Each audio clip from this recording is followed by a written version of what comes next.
সাহাবী উবাইদা ইবনুল জাররাহ রাদিয়াল্লাহু তাআলা আনহু সাহাবায়ে কেরামদেরকে নিয়া যুদ্ধরত কাফেরদের একটা দুর্গকে অবরোধ করলেন। খুব ভালো করে বুঝবেন। এই কই যাও? উঠেকে বয়ান তো অনেক হয়েছে, মুনাজাত দিয়া দেই না, আরেকটু চালাবো? ভাইরা আমার, উবাইদা ইবনুল জাররাহ রাদিয়াল্লাহু তাআলা আনহু সাহাবায়ে কেরামদেরকে নিয়া যুদ্ধরত কাফেরদের দুর্গকে অবরোধ করলো, দুর্গ অবরোধ করলো। এই অবরোধ এমন ভাবে করেছে, অবরোধ আর শেষ হচ্ছে না, অবরোধ চলতেছে, কিন্তু মুসলমানরাও বিজয়ী হতে পারতেছে না, আবার ওই কাফেরেরাও বিজয়ী হতে পারতেছে না। অবস্থা বড় খারাপ। মুসলমানরা অবিচল, একেবারে এই যে বেষ্টনী দিয়ে রেখেছে, অবরোধ করে রেখেছে। মুসলমান তো ভাগার জাতি না, মুসলমান তো জয়ী হওয়ার জাতি, মুসলমান তো নবীর উম্মত। সাহাবায়ে কেরাম একটা কদম পিছপা হন নাই, সাহাবায়ে কেরাম অবরোধ করেই রাখলেন। কিন্তু বেঈমানের দল, কাফের বেঈমানের দল চিন্তা করলো, আরে মুসলমানরা এতদিন হয়ে গেল আমাদের দুর্গ তারা ছাড়তেছে না, আর আমরাও বিজয়ী হতে পারতেছি না। এত কঠিন অবরোধ মুসলমানরা করেছে। এবার কাফেরেরা একটা চক্রান্তের একটা নীল নকশা তৈরি করলো। বলে কি চক্রান্তের কি নীল নকশা তৈরি করলো? এবার তারা খুব চিন্তা ফিকির করলো কাফেরেরা, তারা সবাইকে একত্রিত করলো, তাদের দলবল সবাইকে একত্রিত করিয়া বলল, মুসলমানদেরকে আমরা পরাজিত করার মতো এমনও আমাদের কাজ আছে, যেই কাজগুলো আমরা যদি ভালোভাবে করতে পারি তাহলে মুসলমানরা আমাদের সাথে কখনোই বিজয় অর্জন করতে পারবে না। বলে তাহলে কি করা যায়? বলে তাহলে এমন একটা কাজ আছে, ওই কাজ যদি আমরা করতে পারি তাহলে আমরা বিজয় অর্জন করতে পারবো। বলে কাজটা কি? ওই যে দুর্গ, ওই দুর্গের গেট যেখান থেকে শুরু হয়েছে, এই গেট থেকে আরেক প্রান্ত, এই গেট থেকে বিশাল একটা বাজার শুরু হয়ে গেছে, বিশাল বড় বাজার। ওই দুর্গের ভিতরে বাজার, বাজারের এক প্রান্তে ওই দুর্গের গেট, আরেক প্রান্তে হলো শাহী মহল। বাজারের এক প্রান্তে দুর্গের গেট, আরেক প্রান্তে শাহী মহল। এবার মুসলমানদেরকে দাওয়াত করলো। আরে মুসলমানের পরিচয় তো আমরা জানি না, মুসলমান কে? আরে মুসলমানের চরিত্র কি? আরে মুসলমান তো আমরা নামে মুসলমান, অথচ মুসলমানের পরিচয় জানি না। আরে মুসলমানকে পরিচয় নাও, ও দুর্গাপুরের মুসলমানের পরিচয় নাও। আরে মুসলমান কেমন মুসলমান হতে হয়? এবার কাফির বেঈমানেরা তারা ষড়যন্ত্রের নীল নকশা তৈরি করেছে। এবার তারা তাদের পরিকল্পনা সবাইকে শোনাচ্ছে, তাদের ভিতরে সবাইকে জানাইয়া দিল যে তা আমরা মুসলমানদের দিকে যেই যুদ্ধের অস্ত্র যে আমরা তাক করেছিলাম, ওই অস্ত্র আমরা নামাইয়া নিলাম, আর আমাদের দুর্গের ভিতরে মুসলমানদেরকে আসার জন্য দাওয়াত দিব। মুসলমানদেরকে আমরা আমাদের বাজারকে অতিক্রম করিয়া আমাদের শাহী মহল পর্যন্ত, শাহী মহলে আমরা তাদেরকে আসার জন্য দাওয়াত করব। এদিক দিয়া আমরা এমন একটা ষড়যন্ত্র করব যে ষড়যন্ত্রের মাধ্যমে মুসলমানরা বেঈমান হয়ে যাবে, মুসলমানরা তারা তাদের ধর্ম অনুযায়ী গুনাহের ভিতরে লিপ্ত হয়ে যাবে।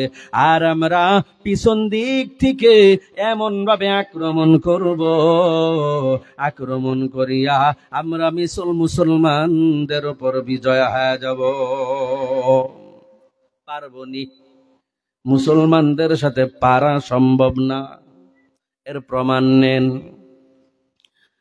এবার তারা কি ষড়যন্ত্র করলো, ওই যে বাজার দুর্গের গেট থেকে শুরু হয়ে গেছে বিশাল বাজার,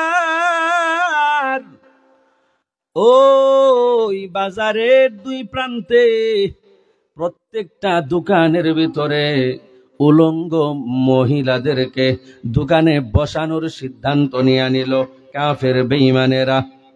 আর তাদেরকে বলল, মুসলমানরা যখন দুর্গের এই গেট থেকে এত বড় বাজার পাড়ি দিবে, আর এই বাজার পাড়ি দিতে গিয়া যখন মুসলমানরা এদিক সেদিক তাকাইবে, তখন তোমরা তোমাদের রূপের সৌন্দর্য দিয়া এমন ভাবে তাদেরকে আকৃষ্ট করবে, এমন ভাবে তাদেরকে আকৃষ্ট করে তোমাদের দিকে টানবে, তোমাদের দিকে আকর্ষণ করবে। এরপরে যখন আকর্ষণ তারা তোমাদের আকর্ষণ এমন ভাবে তাদের চোখের ভিতরে আটকিবে, তখন তারা তোমাদের কাছে না এসে পারবে না। তখন তোমরা প্রেমের প্রলোভন দেখাইবা, তোমরা তখন তোমাদের সাথে যা কিছুই তারা করতে চাবে তাই করতে দিবে। এইভাবে তাদেরকে একটা ফান্দের ভেতরে ফালাইয়া রাখবি, আর আমরা পিছন দিক থেকে অস্ত্র নিয়া মুসলমানদেরকে কচু কাটা করে ফেলব। এই হলো বেঈমানদের ষড়যন্ত্র। কিন্তু না, হে মুমিন, পারা মুসলমানদের সাথে পারা সম্ভব না। এবার উবাইদা ইবনুল জাররাহ রাদিয়াল্লাহু তাআলা আনহুর কাছে যখন এই সংবাদটা পৌঁছলো যে তারা তাদের যুদ্ধের অস্ত্র নামাইয়া ফেলছে, আর তাদের দুর্গের ভিতরে ঢুকতে দিবে, তাদের শাহী মহলের ভিতরে যাইতে দিবে, এই কথা যখন উবাইদা ইবনুল জাররাহ রাদিয়াল্লাহু তাআলা আনহু যখন জানতে পারলো, জানার সাথে সাথে আর দেরি করে নাই, সমস্ত সাহাবায়ে কেরামদেরকে একত্রিত করলেন। একত্রিত করার পর ডাক দিয়া বলে, ও ভাই, আমার তো মনে হচ্ছে কাফেরেরা তারা তো ষড়যন্ত্র করতেছে, তবে আল্লাহর শুকরিয়া আদায় করি আমরা এতদিন পর্যন্ত আমাদের দিকে যুদ্ধের অস্ত্র তারা তাক করেছিল, তারা যুদ্ধের অস্ত্র আমাদের দিকে সব সময় ফিরাইয়া রেখেছিল, তারা আমাদের সাথে যুদ্ধ করার জন্য প্রস্তুত ছিল। কিন্তু আজ এমন একটা ঘোষণা তারা দিয়েছি যে তারা আমাদের থেকে যুদ্ধের অস্ত্র নামাইয়া নিছে, এমনকি তাদের এত বড় দুর্গের ভিতরে যাওয়ার জন্য আমাদেরকে অনুমতিও দিয়ে দিয়েছে। বলে এই যে অনুমতি দিছে, এই জন্য আমরা আল্লাহর দরবারে শুকরিয়া আদায় করি। তবেও আমার সাহাবায়ে কেরাম, হে সাহাবায়ে কেরাম, ভালো করে শুনে নাও, আমি তোমাদেরকে একটা আমল দিতে চাই। যখন তোমরা ওই দুর্গের গেট দিয়ে যখন তোমরা রওনা হয়ে যাবে, দুর্গের গেট দিয়ে যখন তোমরা রওনা হয়ে যাবে, তখন তোমরা একটা আয়াত কারিমা জবান দিয়ে পড়তে থাকবে আর আগাইতে থাকবে। ওই আয়াত কারিমা পড়বে আর আগাইতে থাকবে, আয়াত কারিমা পড়বে আর আগাইতে থাকবে। আর আয়াত কারিমায় আল্লাহ পাক রব্বুল আলামিন যা যা বলেছেন তাও আমল করতে থাকবে। এরপরে এরপরে আয়াতে কারিমাটা উবাইদা ইবনুল জাররাহ রাদিয়াল্লাহু তাআলা আনহু শুনাইয়া দিলেন। বলে আয়াতে কারিমা কি? قل للمؤمنين يغضوا من أبصارهم ويحفظوا فروجهم ذلك أزكى لهم إن الله خبير بما يصنعون। একটু মোহাব্বতে বলেন, একটু জোরে মোহাব্বতে বলেন। এই আয়াত কারিমায় আল্লাহ পাক রব্বুল আলামিন মুমিনদেরকে জানাইয়া দিছেন, ও মুমিন ভালো করে শোনো। আল্লাহ জানাইয়া দিছেন, রে মুমিন চলার পথে তুমি নারী হও। এরপরের আয়াতে নারীর কথা বলেছেন, পুরুষের কথাও বলেছেন। আল্লাহ জানাইয়া দিছেন, তোমরা তোমাদের দৃষ্টিকে কি করো? অবনত করো। হে বান্দা, তোমরা তোমাদের লজ্জাস্থানের হেফাজত করো। পুরুষও যেমন করবে, নারীও তেমন করবে। আল্লাহ বলেন যালিকা আযকা লাকুম, বলে আর ভিতরেই তোমাদের পবিত্রতা। আযকা এটা ইসমে তাফদীল চূড়ান্ত পর্যায়ের বোঝানোর জন্য ইসমে তাফদীল ব্যবহার করা হয়। উলামায়ে কেরাম জানেন, বুঝেন। ভাইয়েরা আমার, আল্লাহ জানাইয়া দিছেন, ও বান্দা চোখের হেফাজত কর, লজ্জাস্থানের হেফাজত কর। এটাই হলো তোদের জন্য চূড়ান্ত পর্যায়ের পবিত্রতা। দুঃখ রে বান্দা, দুঃখ। এখন আমরা মোবাইলের গুনার ভিতরে এমন ভাবে ঝাঁপাইয়া পড়লাম, চোখের হেফাজত করতে পারি না। আল্লাহর কাছে দোয়া করি, আল্লাহ তুমি কুদরতি ভাবে আমাদের চোখের হেফাজত করার তৌফিক দান করুন, বলেন আমিন। তাহলে উবাইদা ইবনুল জাররাহ রাদিয়াল্লাহু তাআলা আনহু জানাইয়া দিলেন, দুর্গের এ পার থেকে ওই পার যখন যাবে,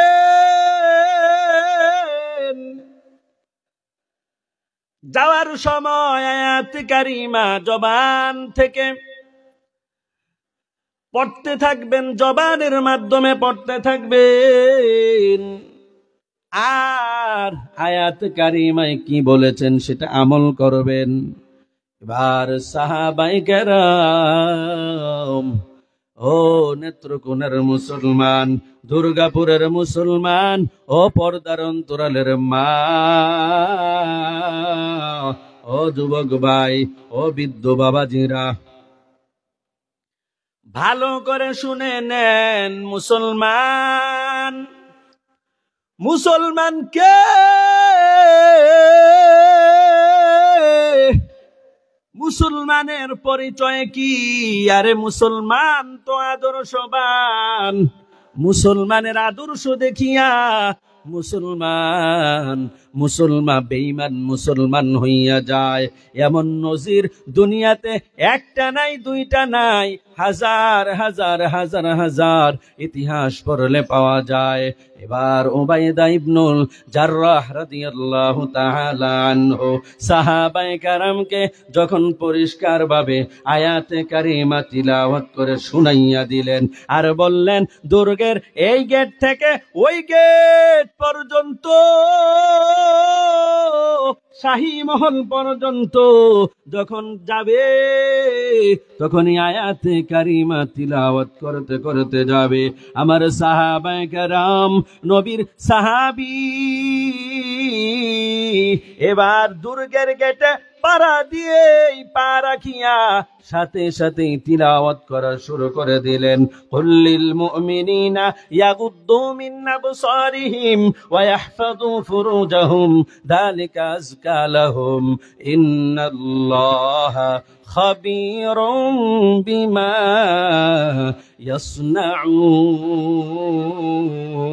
ইয়াসনাউন। সাহাবায়ে কেরাম দুর্গ পা রেখে, দুর্গের গেটে পা রেখে আয়াত কারিমা তিলাওয়াত করে আর আগায়।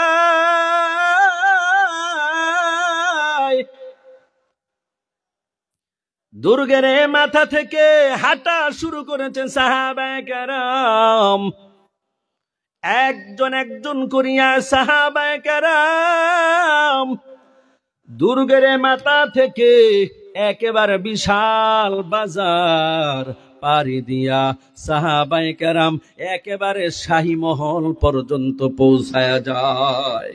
আল্লাহু আকবার বলেন, আরে মহাব্বত বলেন। বুঝেননি? এত বড় ষড়যন্ত্রকে পদানত করে বিলীন করে দিয়ে তারা এখান থেকে এই বিশাল বাজার পাড়ি দিয়ে শাহী মহল পর্যন্ত পৌঁছে গেছে। আল্লাহু আকবার। গোটা শহরবাসী যখন এই অবস্থাটা দেখলেন, আরে আমরা তো নবী মুহাম্মদকে পাগল বলি, আমরা তো নবীকে আমরা এতভাবে অপমান করলাম, আরে সাহাবায়ে কেরাম ওই নবীর সাহাবীর ভিতরে যদি, নবীর সাহাবীদের ভিতরে যদি, সাহাবায়ে কেরামের ভিতরে যদি এত আদর্শ থাকে, তাহলে ওই নবী কত দামি, নবী কত দামি।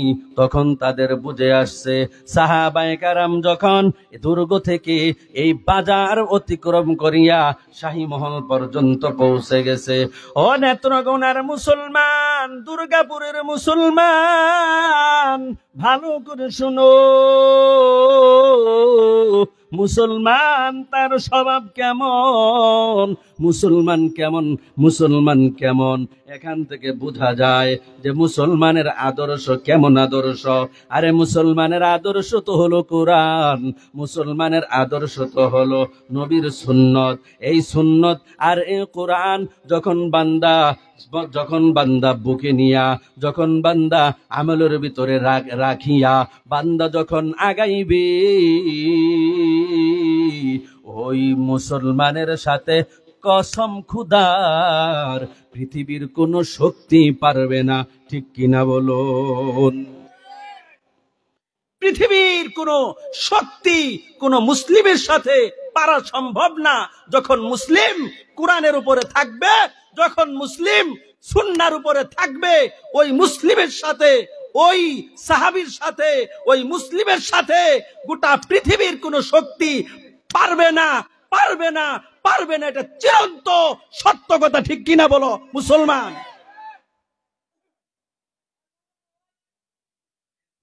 বেঈমানের গোষ্ঠী যখন তাকাইয়া দেখছে,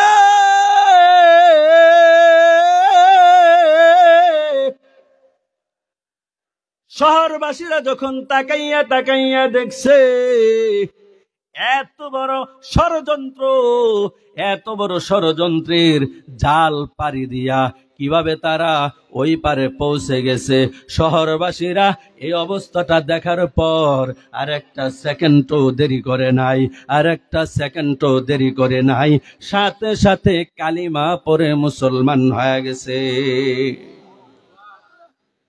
লা শিবহা ওয়ালা মিসলা ওয়ালা কুফওয়ালি মাওলা, লা শিবহা ওয়ালা মিসলা ওয়ালা কুফওয়ালি মাওলা, লা ওয়ালিদা লা উইলদা ওয়ালা আম্মা ওয়া খালা, লা ওয়ালিদা লা উইলদা ওয়ালা আম্মা ওয়া খালা, লা দুদ্দা ওয়ালা নিদ্দা ওয়ালা হাদ্দা লিমাওলা, লা দুদ্দা ওয়ালা নিদ্দা ওয়ালা হাদ্দা লিমাওলা, আল আনা কামা কানা ওয়ালাম ইয়ালকা যাওয়ালা, আল আনা কামা কানা ওয়ালাম ইয়ালকা যাওয়ালা, لا مثل لمن صور مثلا ونظيرا، لا مثل لمن صور مثلا ونظيرا، من قال سوى ذلك قد قال محالا، من قال سوى ذلك قد قال محالا، رب أحد خالق خلق وقديم، রব্বুন আহাদুন খালিকু খালকিন ওয়া কাদিমুন যাতাও ওয়া সিফাতান ফালাহুল ইজ্জু কামালা ذاتا وصفاتا فله العز كمالا حي ومريد وسميع وبصير حي ومريد وسميع وبصير والقادر قيوم هو الله تعالى والقادر قيوم هو الله تعالى আল্লাহ কালামে হাকিমের ভিতরে জানাইয়া দিলেন আলাম্মা আহাদে ইলাইকুম ইয়া বানি আদম আল্লা তা'বুদুশ শাইতান ইন্নাহু লাকুম আদুউম মুবিন وأن اعبدوني هذا صراط مستقيم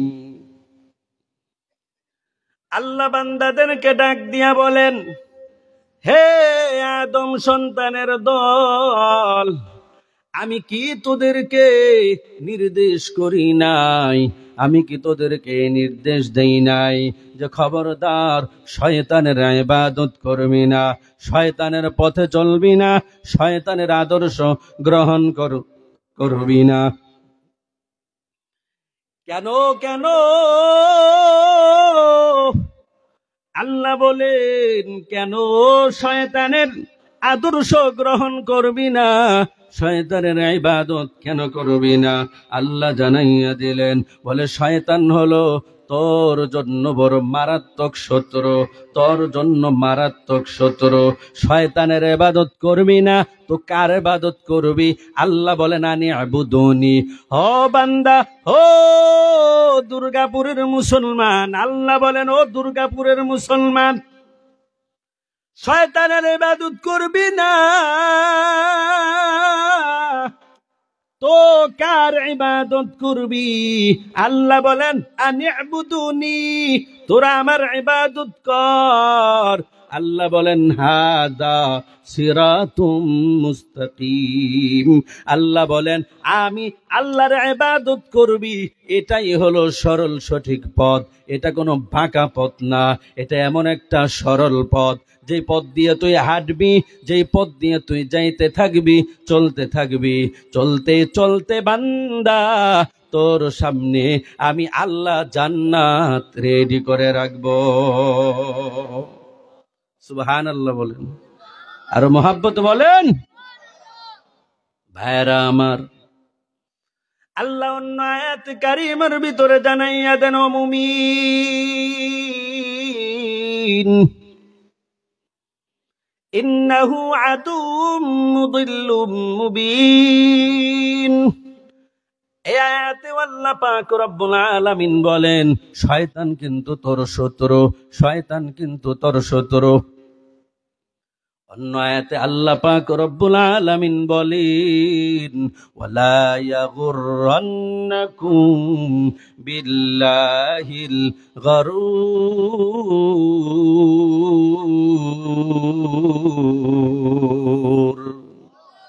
আল্লাহ বলেন, ও মুমিন, খবরদার খবরদার, কোন প্রতারকের প্রতারণার ভিতরে পড়বি না, কোন প্রতারকের, কোন প্রতারণাকারীর প্রতারণার ভিতরে পড়িয়া আমি আল্লাহকে ভুলে যাবি না, আমি আল্লাহর বিরোধিতা করবি না।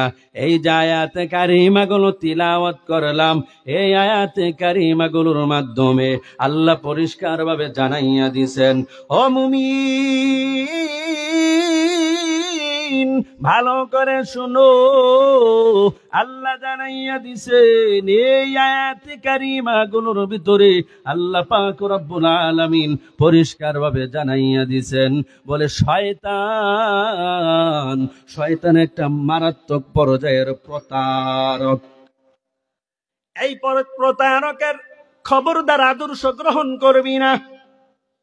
পরিষ্কার ভাবে আল্লাহ জানাইয়া দিছেন। হাদিস শরীফের ভিতরে আসছে, ও বান্দা, হাদিস শরীফের ভিতরে আসছে, হে নেত্রকোনার মুসলমান, দুর্গাপুরের মুসলমান, ভালো করে শুনো, কত মারাত্মক, কত ভয়ানক অবস্থা, শয়তান কিভাবে মানুষকে ধ্বংসের দিকে ঠেলে দেয়। হাদিস শরীফে পয়গম্বর বলেন, যেই বান্দা বলে শয়তান বান্দার কলবের দিকে মুখটা ফিরাইয়া বসে থাকে, এটা একটা মারাত্মক কথা, এটা একটা আমল করার মতো কথা।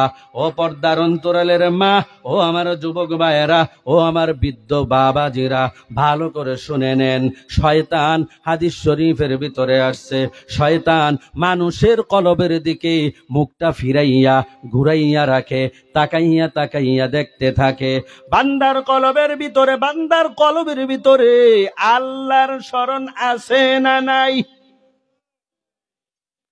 সব সময় বান্দার কলবের ভিতরে আল্লাহর স্মরণ থাকে না, আল্লাহর জিকির থাকে না।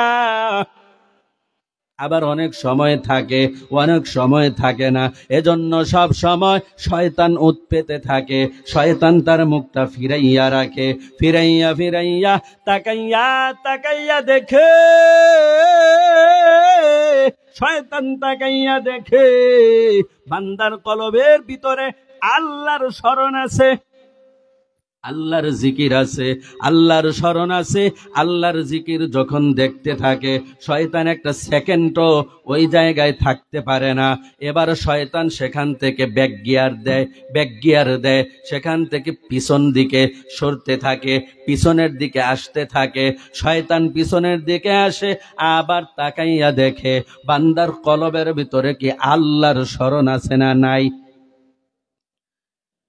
শয়তান এবার তাকাইয়া দেখে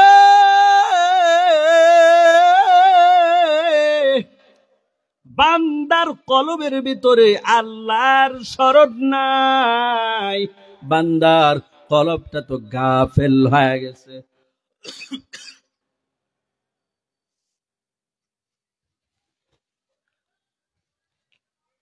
বান্দার কলবটা তো গাফলতির ভিতরে পড়ে আছে।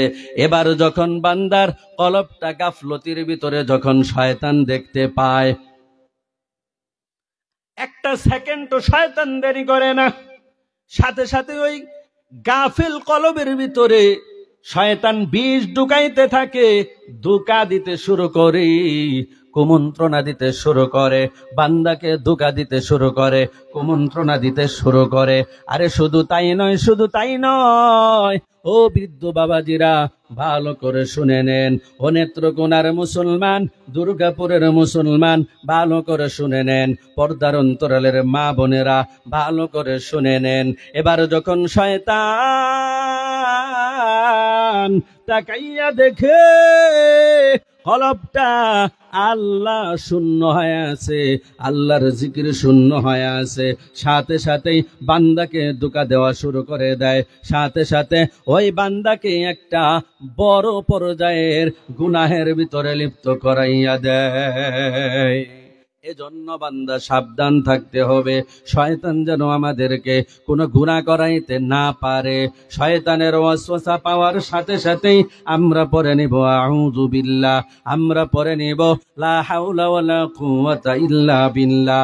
বান্দা যখন আল্লাহর শরণাপন্ন হবে, আয়াতে কারিমার ভিতরে আল্লাহ জানাইয়া দেন, ইন্নাল্লাযীনা তাকাউ ইযা মাসসাহুম তাইফুম মিনাশ শাইতান তাযাক্কারু ফাইযা হুম মুবসিরুন।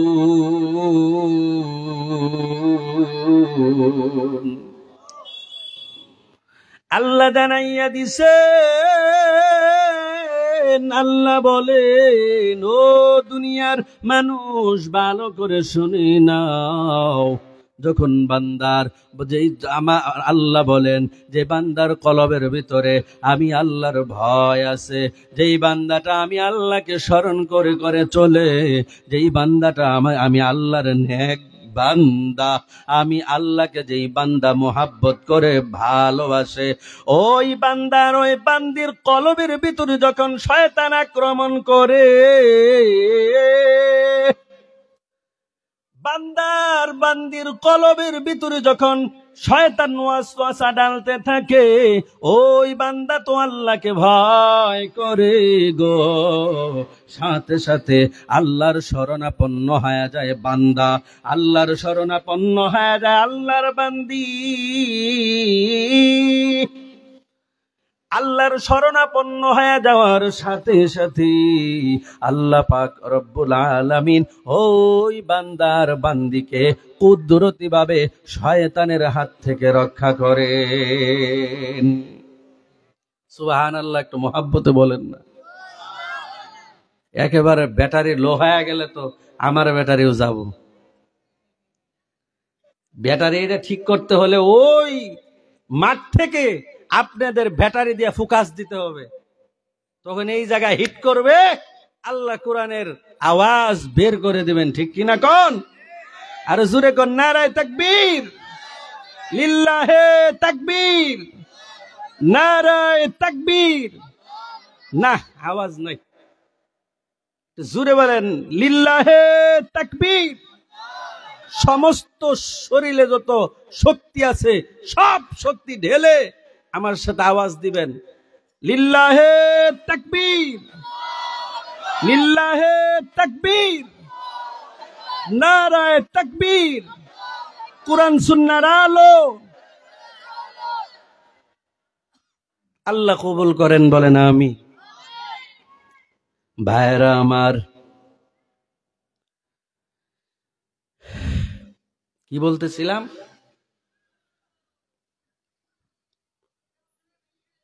এই শয়তান সব সময় বান্দাকে ক্ষতি করে, ভালো আর কিছু করার তার কি তৌফিক নাই।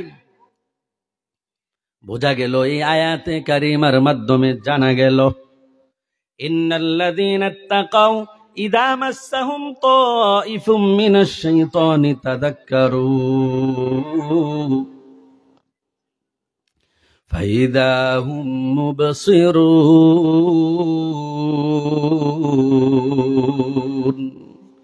এই আয়াতে কারিমার মাধ্যমে জানা যায় মুমিন বান্দা শয়তানের আক্রমণ থেকে বাঁচতে পারে। শয়তানের আক্রমণ থেকে বাঁচার জন্য তার কাছে হাতিয়ার আছে, তার কাছে অস্ত্র আছে। বলে কিসের অস্ত্র? কিসের অস্ত্র জানো? বলে এটা এমন একটা অস্ত্র যে অস্ত্র হাতে নেওয়া যায় না, মাথায় নেওয়া যায় না। এটা এটম কোনো বোমাও না, এটা কোনো বন্দুকও না। তবে কসম খুদার এই আল্লাহর শরণ, এই আল্লাহর জিকির যদি বান্দা করতে পারে, তাহলে এই আল্লাহর শরণ, আল্লাহর জিকিরের সামনে ওই অ্যাটম বোমার বন্দুকও ব্যর্থ হয়ে যাবে। ঠিক কিনা বলুন? এমন নজির নাই যে গুলি করছে, গুলি যায় না, চিঠি দিছে জেলখানায় নেওয়ার জন্য, চিঠি সাদা হয়ে গেছে। এগুলো কে করেন? জোরে কন। এ বিশ্বাস আছে না নাই?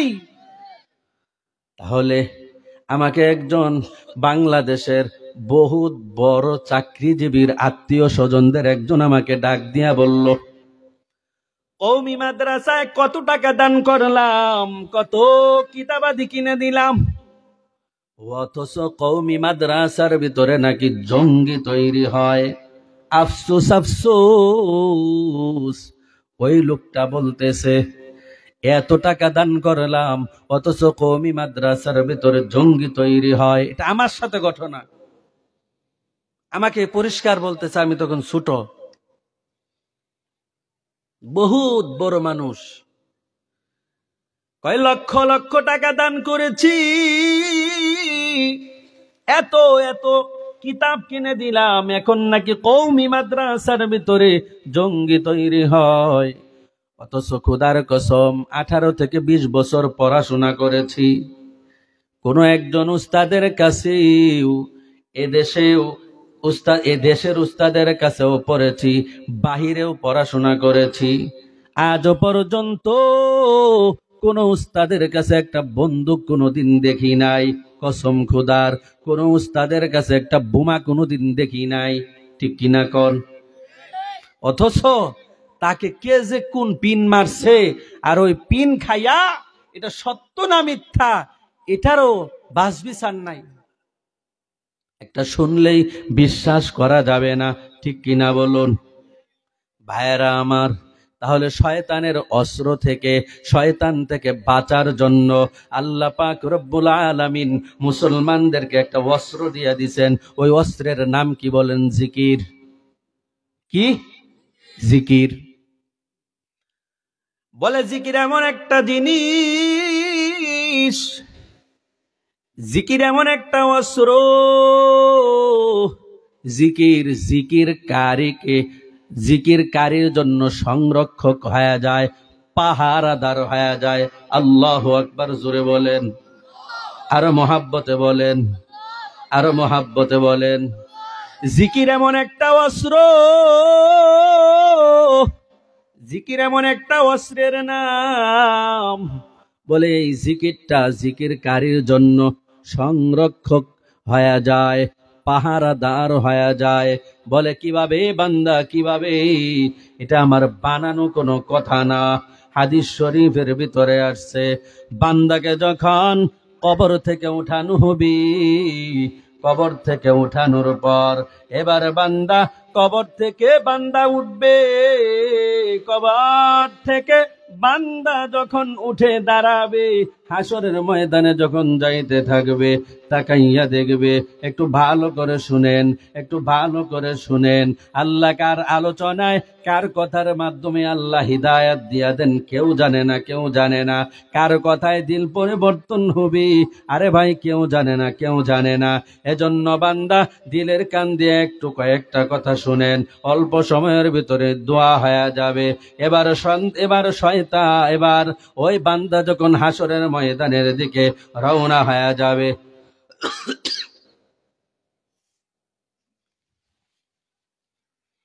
হাসরের ময়দানে বান্দা রওনা, তাকাইয়া দেখবে বান্দার সামনে আগে আগে যাইতেছে লা ইলাহা ইল্লাল্লাহ, লা ইলাহা ইল্লাল্লাহ, লা ইলাহা ইল্লাল্লাহ। মুহাব্বত বলেন, লা ইলাহা ইল্লাল্লাহ, লা ইলাহা ইল্লাল্লাহ। বান্দা হাসরের ময়দানে কবর থেকে উঠে রওনা, তাকাইয়া দেখবে লা ইলাহা ইল্লাল্লাহ, বান্দার আগে আগে যাইতেছে। এরপরে তাকাইয়া দেখবে বান্দার মাথার উপরে, বান্দার মাথার উপরে আল্লাহু আকবার, আল্লাহু আকবার আছে। বান্দা ডাইনে তাকাইয়া দেখবে লা ইলাহা, বান্দা ডাইনে তাকাইয়া দেখবে সুবহানাল্লাহ, বান্দা বামে তাকাইয়া দেখবে আলহামদুলিল্লাহ, বান্দা পিছনের দিকে তাকাইয়া দেখবে লা হাওলা ওয়ালা কুওয়াতা ইল্লা বিল্লাহ। এইভাবে বান্দাকে চতুর্মুখী, চতুর্দিক থেকে বেষ্টন করে ফেলবে। জিকিরকারীকে এই জিকিরে এমন ভাবে পাহারা দিবি, এমন ভাবে পাহারা দিয়া দিয়া বান্দাকে হাসরের ময়দানের দিকে নিয়া রওয়ানা হয়ে যাবে। যাইতে থাকবে, যাইতে থাকবে। একটা আযাব, ডাইন দিক থেকে আযাব আসবে, কিন্তু সুবহানাল্লাহর জন্য পারবে না। বাম দিক থেকে আযাব আসবে, আলহামদুলিল্লাহর জন্য ক্ষতি করতে পারবে না।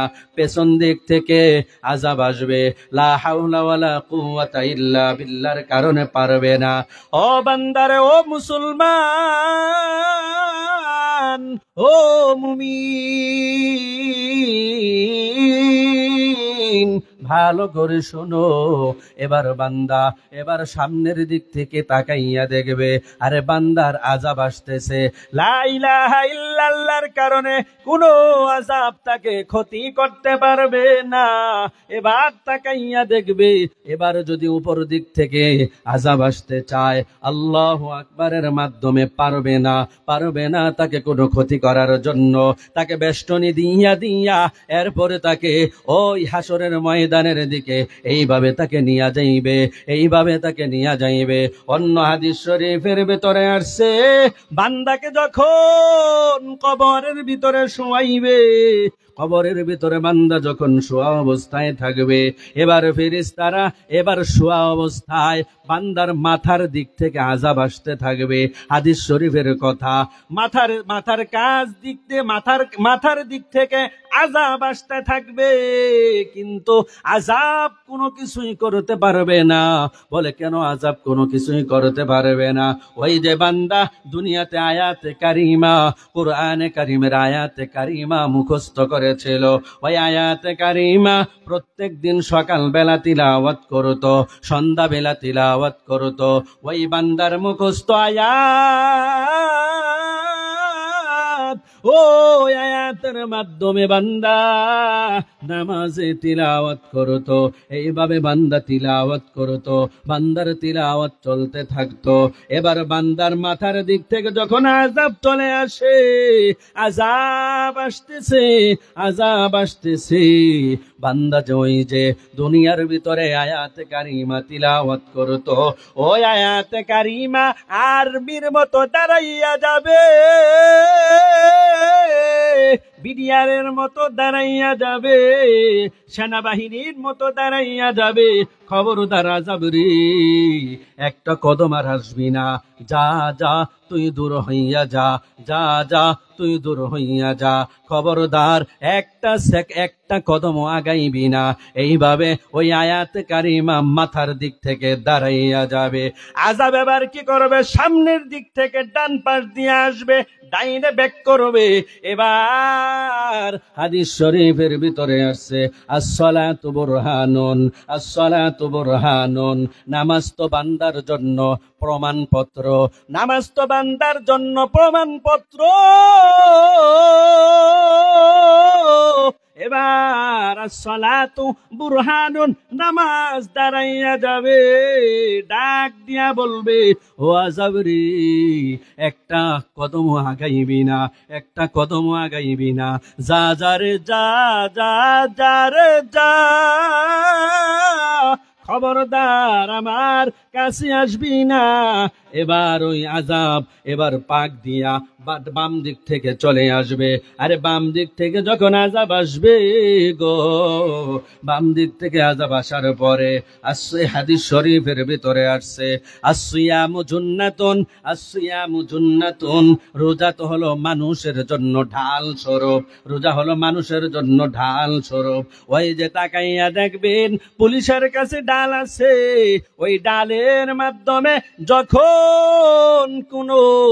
যখন তাদেরকে কোনোভাবে আক্রমণ করতে চায়, তখন ওই ঢালের মাধ্যমে ওই আক্রমণগুলো ফিরায়। এই রোজাও তো তেমন ঢাল, রোজাও তো মুসলমানদের জন্য ঢাল। কিয়ামতের ময়দানে ওই কবরের ভিতরে বান্দার আযাব সামনে থেকে আসলো, আয়াতে কারিমা ফিরাইছে, ডানে আসছে, এবার নামাজে ফিরাইছে। এবার বাম দিক থেকে যখন আযাব আসবে, বাম দিক থেকে আযাব আসার পরে এবার বাম দিক থেকেও রোজা বলতে থাকবে, আসসালাতু জুন্নাতুন, আসসিয়ামু জুন্নাতুন।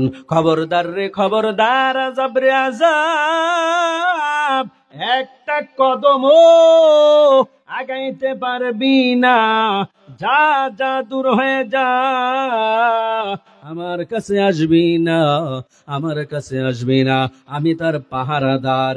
এবার ওই আযাব মুভ করে সামনের দিক থেকে, পায়ের কাছ দিক থেকে আসতে থাকবে।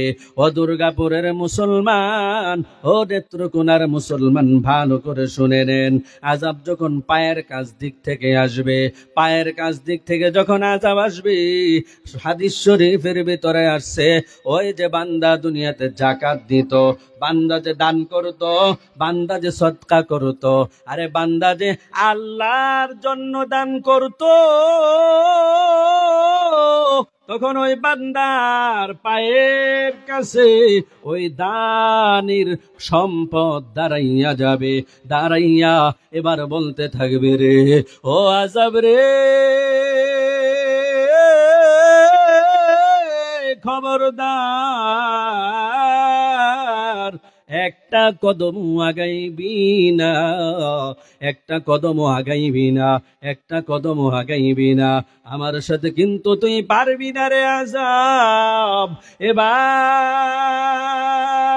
ও নেত্রকোনার মুসলমান, পায়ের কাজ দিক থেকে আযাব আসতে পারলো না, ডান দিক থেকে আসসালাতু জুন্নাতুন আসতে পারলো না, বাম দিক থেকে আসসিয়ামু জুন্নাতুন, এইভাবে সামনের দিক থেকেও আয়াতে কারিমার মাধ্যমে আরে বান্দাকে কোনো আযাব গ্রাস করতে পারলো না। আরে বান্দারে, আল্লাহ পাক রব্বুল আলামিন তোকে হেফাজত করার জন্য, জাহান্নামের আগুন থেকে বাঁচানোর জন্য আল্লাহ কত ওসিলা দুনিয়ার ভিতরে রেখেছেন। ও নেত্রকোনার মুসলমান, ভালো করে শুনেন, দুনিয়াটা থাকার জায়গা না। আরে ভাই, দুনিয়া থেকে বিদায় হয়ে যাইতে হবে। কেন আমাদের দিল বোঝে না? কেন আমরা দিলটাকে বোঝাইতে পারি না? আরে ভাই, এই দুনিয়া থেকে যেতেই হবে, যেতেই হবে। কেউ দুনিয়াতে থাকতে পারবো না। কখন জানি মৃত্যুর ডাক চলে আসে, কেউ জানি না, কেউ জানি না, কেউ জানি না। এই তো গত শুক্রবার এমন ভাবে ভূমিকম্পে ধাক্কা মারলো, কত মানুষ বাংলার জমিনে, এই বাংলাদেশে দুনিয়া থেকে বিদায় হয়ে গেল। আরে ভাই, এইভাবে প্রতিনিয়ত প্রত্যেকটা দিন কত যুবক দুনিয়া থেকে বিদায় হয়ে যাইতেছে, কত বৃদ্ধ বাবাজিরা দুনিয়া থেকে বিদায় হয়ে যাইতেছে। শুধু মৃত্যু আর মৃত্যু। পেপারের কাগজ খোলার সাথে সাথে, বিভিন্ন নিউজ খোলার সাথে সাথেই মৃত্যুর সংবাদ আছে না নাই? বলে অবশ্যই আছে, অবশ্যই আছে। আমরা শুধু মানুষের মৃত্যুর সংবাদ শুনতেছি, কখন জানি নিজের মৃত্যুর সংবাদ চলে আসে, মাইকের ভিতরে আওয়াজ চলে যায়। হাদিস শরীফের ভিতরে আসছে, বান্দাকে যখন কবরের ভিতরে রাখা হয়, বান্দাকে যখন কবরের ভিতরে দাফন করে দেওয়া হয়, এবার বান্দা কবরের ভিতরে মাদফুন হওয়ার পর,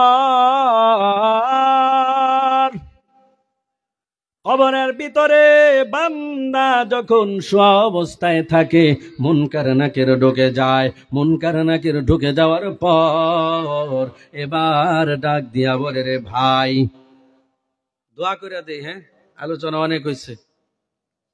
হ্যাঁ, না 2-4 মিনিট সালামু। হ্যাঁ, মুনকার নাকির কবরের ভিতরে এসে হাজির হয়ে যাওয়ার পর এবার মুনকার নাকির, আরে দুর্গাপুরের মুসলমান, আগামীকাল এই মাহফিল থাকবে না, আমিও এখানে আসতে পারবো না, আপনারাও আসতে পারবেন না। 2-4 মিনিট পরে আমরা দোয়া করে দিব, একটু আলোচনাটা একটু ফিনিশিং দিব না, শেষ করে দেব। এবার বান্দা কবরের ভিতরে শোয়া, কবরের ভিতরে শোয়ার পর বান্দাকে প্রশ্ন করার জন্য মুনকার নাকির ফেরেশতারা যখন কবরের ভিতরে হাজির হয়ে যাবে, আরে কবরের ভিতরে হাজির হয়ে যাওয়ার পর এবার বান্দাকে প্রশ্ন করতে থাকবে। বান্দার ভিতরে আল্লাহ পাক রব্বুল আলামিন রূহ দান করবেন, আত্মা দিয়ে দিবেন। আত্মাটা দিয়ে দেওয়ার পর এবার ফেরেশতারা তাকে জিজ্ঞাসা করতে চাবে, তোমার রব কে? মান রব্বুকা? এইভাবে যখন 3টা প্রশ্ন যখন করতে যাবে, এই প্রশ্নগুলো করার আগেই ওই বান্দা যখন রূহ পাবে, রূহটা পাওয়ার পর পর এবার বান্দা রূহটা পাওয়ার পর তাকাইয়া দেখবে কেমন জানি সকালবেলা সকাল সকাল লাগতেছে। এইভাবে বান্দার কাছে এইভাবে লাগতে থাকবে যে সকাল কেমন জানি সময়টা সকালবেলা, তবে সূর্য ডুবে বাপ সূর্যটা অস্তমিত হয়ে যাবে এমন তার মনে হবে। এইভাবে বান্দা যখন মনে করতে থাকবে আর তাকাইয়া দেখবে সূর্যের হালটাও বিকালবেলা যেমন হয়, যখন সূর্য ডুবে যাবে তখন যে একটা অবস্থা হয়, গোটা সূর্যের আলোর যে রৌদ্রটা হয় ওই রৌদ্রের ভিতরে একটা হলুদ রঙের কালার ধরে। বলে ওই কালারটা যখন বান্দা তাকাইয়া দেখি, ওই হলুদ রংটা যখন তাকাইয়া দেখে তখন বান্দা বুঝতে পারে মাগরিবের নামাজের সময় হয়ে গেছে, আসর কাজা হইয়া যায়। এই মুহূর্তে ফেরেশতারা ডাক দিয়া বলে, ও বান্দারে মান রব্বুকা, তোর রবের পরিচয় দে। এবার এই নামাজি আল্লাহর বান্দা ও মুমিন ভালো করে শোনে নাও, ও দুর্গাপুরের মুসলমান, যদি 5 ওয়াক্ত নামাজ পড়তে পারি, যদি আল্লাহর এই বিধানটা আমরা যদি পালন করতে পারি, এই দুনিয়ার ভিতরে যদি আমরা নামাজটা ঠিক মতে আদায় করে যাইতে পারি, এই যে একটা ভাব, এই যে একটা হালাত, এটা মৃত্যুবরণ করার পরেও বান্দার দিলের ভিতরে থাকবে, বান্দার কাছে থাকবে। বান্দা যদি বেনামাজি হয়, বেনামাজির হালত বান্দার দিলের ভিতরে থাকবে। ফেরেশতারা ডাক দিয়া বলবে, মান রব্বুকা, এ বান্দারে তোর রবের পরিচয় দাও। এই কথা যখন বলবে, বলার সাথে সাথেই বান্দা ডাক দিয়া বলবে, ও ভাই আগে বলো, আগে তুমি আমাকে একটু আসরে একটু নামাজ পড়ার সময় দাও, আমাকে একটু নামাজ পড়ার সময় দাও, আমাকে একটু নামাজ পড়ার সময় দাও। কারণ এখন সূর্য অস্তমিত হয়ে যাইতেছে, সূর্য ডুবে যাইতেছে, আমাকে একটু সুযোগ দাও নামাজটা আদায় করার জন্য, নামাজটা কাজা হয়ে যাইতেছে। এই কথা বলার পর একজন ফেরেশতা আরেকজন ফেরেশতাকে ডাক দিয়া বলবে, ও ভাই আমরা কাকে জিজ্ঞাসা করতেছি? এই বান্দা তো দুনিয়াতে আল্লাহকে রব বলে মেনেছে, আল্লাহর হুকুম মেনেছে, নামাজ আদায় করেছে, যার কারণে বান্দা মারা যাওয়ার পরেও বান্দা নামাজের জন্য পাগল হয়ে গেছে। এই বান্দারে নিয়ে আমরা রবের পরিচয় চাই, কার কাছে কিসের কি বলি? এই বান্দার কাছে রবের পরিচয় চাওয়া তো বোকামি। অন্য ফেরেশতা ডাক দিয়া বলে, ভাই বলে কি বলো? আমাদের তো আল্লাহ হুকুম করেছেন বান্দাকে সওয়াল জবাব করার জন্য, বান্দাকে জিজ্ঞাসা করার জন্য, ওই হিসেবে তো আমরা জিজ্ঞাসা করতেছি। ও নেত্রকোনার মুসলমান, দুর্গাপুরের মুসলমান, ভালো করে শুনে নাও, বান্দা যদি নামাজি হতে পারে, সময় মতো যদি বান্দা নামাজ আদায় করে, বান্দা যদি সময় মতো নামাজ আদায় করে, মৃত্যুর পরে বান্দা নামাজের জন্য পাগল হয়ে যাবে। আর যদি বান্দা এই দুনিয়ার ভিতরে নামাজের যদি ইহতিমাম না করে থাকে, বান্দা যদি নামাজের গুরুত্ব না দিয়ে থাকে, তাহলে ওই বান্দার ভিতরে এই আসর কবরের ভিতরেও থাকবে, এই আসর হাসরের ময়দানেও থাকবে। বান্দা গাফলতির ভিতরে দুনিয়ার ভিতরে থেকেছে, কবরের ভিতরেও গাফলতার ভিতরে প্রকাশ পেয়ে যাবে। এজন্য নেত্রকোনার মুসলমান, আল্লাহর কাছে আমরা দোয়া করব, আল্লাহ গো আমরা আপনার কাছে সাহায্য চাই, আল্লাহ গো আমরা যেন নিয়মিত